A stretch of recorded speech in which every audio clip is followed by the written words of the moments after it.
আমি এখন আপনাদেরকে ঘুগনি রান্না করে দেখাচ্ছি, নিরামিষ ঘুগনি। কড়াইতে তেল দিয়ে দিয়েছি, একটা গোটা শুকনো লঙ্কা, তেজপাতা আর গোটা জিরে দিয়ে দিচ্ছি।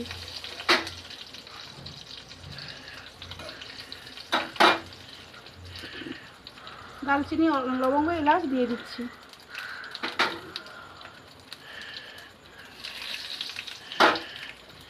এটার একটা টমেটো দিয়ে কুচি দিয়ে দিচ্ছি।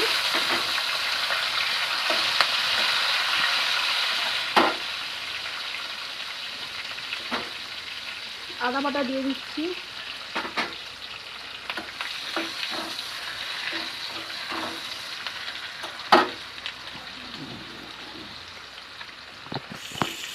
তো ভুলে গেছি,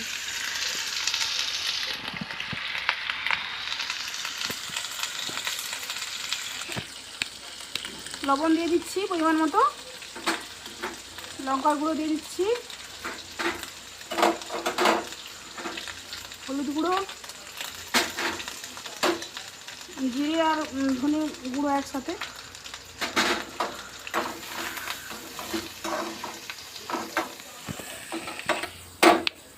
অল্প একটু জল দিয়ে দিচ্ছি।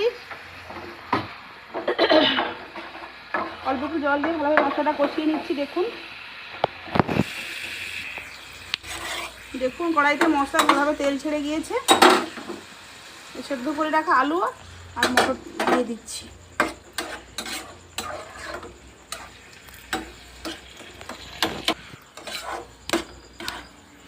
দেখুন ভালোভাবে মশলা একদম কষিয়ে, মটরটা ভালোভাবে কষিয়ে নিয়েছি।